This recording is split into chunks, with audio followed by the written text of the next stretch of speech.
आसाममध्ये राजकीय रणशिंग फुंकलं गेलंय। 2026च्या विधानसभा निवडणुकीचा प्रचार शिगेला पोहोचलाय। पण आसाममध्ये एका बाजूला आहेत मुख्यमंत्री हिमंत बिस्व शर्मा, ज्यांची आसाममध्ये मजबूत संघटन शक्ती आणि जनसंपर्क आहे, तर दुसऱ्या बाजूला आहेत काँग्रेसचे नेते गौरव गोगोई, जे लोकसभेत विरोधी बाकावर बसून सरकारवर जोरदार हल्ले चढवताना दिसतात। पण मोठा प्रश्न असा आहे की 10 वर्षांपासून राज्याच्या सत्तेबाहेर असलेली काँग्रेस आसाममध्ये खरंच पुन्हा उभारी घेऊ शकेल का? कारण विधानसभा निवडणुकीच्या आधीच काँग्रेस पक्षातून नेत्यांची बाहेर पडण्याची मालिका सुरू झाली आहे। मुख्यमंत्री हिमंत बिस्व शर्मा यांच्या नेतृत्वाखालील भाजपामध्ये आसाम प्रदेश काँग्रेसचे बडे नेते प्रवेश करतायत, त्यामुळे काँग्रेस पुढे यावेळी मोठं संकट आहे। आजच्या व्हिडिओमध्ये आपण समजून घेणार आहोत काँग्रेसमधून नेते का बाहेर पडतायत, हिमंत बिस्व शर्मा आणि गौरव गोगोई यांच्यातील संघर्ष काय आहे, आणि 2026च्या विधानसभा निवडणुकीत खरा फायदा कोणाला होणार आहे। नमस्कार, मी विहंग ठाकूर। गेल्या काही महिन्यात काँग्रेसला आसाममध्ये मोठे राजकीय धक्के बसलेत। पक्षातील काही महत्त्वाचे नेते काँग्रेस सोडून भाजपमध्ये दाखल झाले। यामध्ये आसाम प्रदेश काँग्रेसचे माजी अध्यक्ष भूपेन कुमार बोरा यांनी जवळपास 3 दशकांनंतर काँग्रेसचा राजीनामा देत भाजपमध्ये प्रवेश केला। प्रदीप बोरदोलाई या काँग्रेसच्या वरिष्ठ खासदारांनीही पक्ष सोडून भाजपमध्ये प्रवेश केला, ज्यामुळे राज्यातील राजकारणात मोठी खळबळ उडाली। या घडामोडींमुळे आता एक प्रश्न उपस्थित होतो, आसाममध्ये काँग्रेसची संघटना कमकुवत होत चालली आहे का? गेल्या काही काळात काँग्रेसमध्ये आसाममध्ये पक्षांतर्गत गटबाजी वाढल्याची चर्चा राजकीय वर्तुळात सुरू आहे।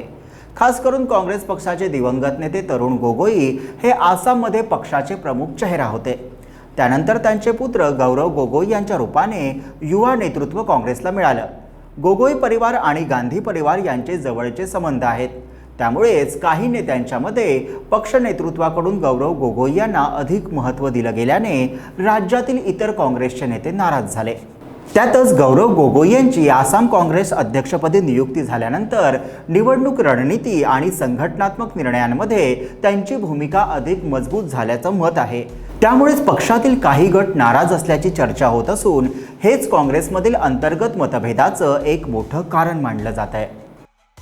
आज गौरव गोगोई हेच आसाम काँग्रेसचा प्रमुख चेहरा आहेत, म्हणूनच आसामच्या राजकारणातील सर्वात मोठा संघर्ष म्हणजे हिमंत बिस्व शर्मा आणि गौरव गोगोई। विशेष म्हणजे या दोघांचा भूतकाळ एकच आहे। हिमंत बिस्व शर्मा कधी काळी काँग्रेस सरकारमध्ये प्रभावशाली मंत्री होते। गौरव गोगोईंचे वडील तरुण गोगोई यांच्या मंत्रिमंडळात हिमंत बिस्व शर्मा ज्येष्ठ मंत्री होते। राहुल गांधींशी मतभेद झाल्याने 2015 मध्ये त्यांनी काँग्रेस सोडून भाजपमध्ये प्रवेश केला। याच निर्णयामुळे आसामच्या राजकारणात मोठा बदल झाला। आज भाजपच्या वाढीमध्ये मुख्यमंत्री हिमंत बिस्व शर्मा यांची मोठी भूमिका मानली जाते। अलीकडच्या काळात दोन्ही नेत्यांमधील संघर्ष अधिक तीव्र झालाय। गौरव गोगोई आणि त्यांच्या पत्नी एलिझाबेथ गोगोई यांचे पाकिस्तानशी संबंध असल्याचा आरोप हिमंत बिस्व शर्मा यांनी केला, तर गोगोई हे आसामच्या भाजप सरकारवर भ्रष्टाचाराचे आरोप करत निवडणूक प्रचारात उतरलेत। त्यामुळे हिमंत बिस्व शर्मा वर्सेस गौरव गोगोई अशी रंगतदार लढत इथे पाहायला मिळते। भाजपची रणनीती स्पष्ट आहे। पक्षाने हिमंत बिस्व शर्मा यांच्या नेतृत्वाला पुढे केलंय। राज्य सरकारने अनेक कल्याणकारी योजना सुरू केल्यात। विशेष म्हणजे या योजनांचा थेट फायदा महिला आणि गरीब कुटुंबांना दिला जातोय। भाजपच्या संकल्पपत्रात नव्या आसामच्या भविष्याचा मोठा आराखडा मांडण्यात आलाय। या घोषणापत्रात मूळ असमिया लोकांची जमीन, वारसा आणि सन्मान सुरक्षित ठेवण्याचं आश्वासन देण्यात आलंय।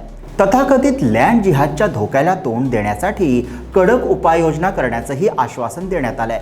आसाममध्येही लाडकी बहीण योजनेची चर्चा आहे, कारण आसामच्या भाजप सरकारने अरुणोदय या नावाने सुरू केलेल्या या योजनेनुसार निवडणूक घोषित होण्याआधीच 9,000 रुपये महिलांच्या खात्यात जमा करण्यात आले।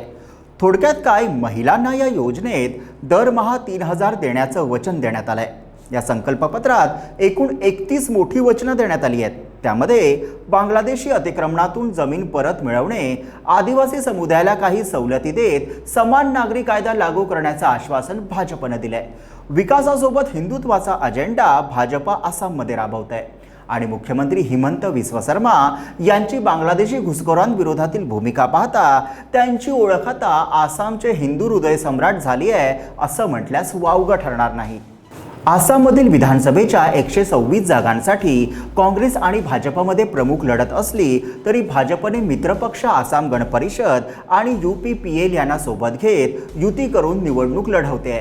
भाजप 89 जागा लढवते तर 37 जागा मित्रपक्षांसाठी सोडल्यात. तर काँग्रेस 6 छोट्या पक्षांना सोबत घेत विधानसभा निवडणुकीच्या आखाड्यात उतरली आहे. यात असम जातीय परिषद, रायजोर दल, माकप, भाकप माले आणि all party hill leaders conference सामील आहे. काँग्रेस पक्ष 100 जागा लढवतोय तर अखिल गोगोई यांच्या रायजोर दल पक्षाला काँग्रेसने 11 जागा सोडल्यात. उर्वरित जागा अन्य पक्षांना वाटप करण्यात आल्यात. AIUDFचे अध्यक्ष मौलाना बदरुद्दीन अजमल यांनी मागील विधानसभा निवडणुकीत काँग्रेसची आघाडी केली होती, पण यावेळी स्वतंत्र निवडणूक ते लढवत आहेत. त्यामुळे मुस्लिम मतं कोणाच्या पारड्यात पडतायत ते पाहावं लागेल. शेवटी एक गोष्ट स्पष्ट आहे, अंतिम निर्णय मतदारांच्या हातात आहे. आसामचे मतदार विकास आणि स्थिरतेला पसंती देतील की बदल आणि नव्या पर्यायाला संधी देतील हे येत्या आसाम विधानसभा निवडणुकीच्या निकालानंतरच स्पष्ट होईल.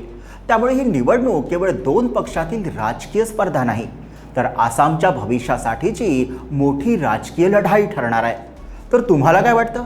भाजप आसाममध्ये हॅट्रिक साधणार की काँग्रेस बाजी मारणार? तुम्हाला काय वाटतं? कमेंटमध्ये नक्की लिहा आणि व्हिडिओला लाईक करा, शेअर करा आणि आमच्या YouTube चॅनलला सबस्क्राईब करा. क्या बात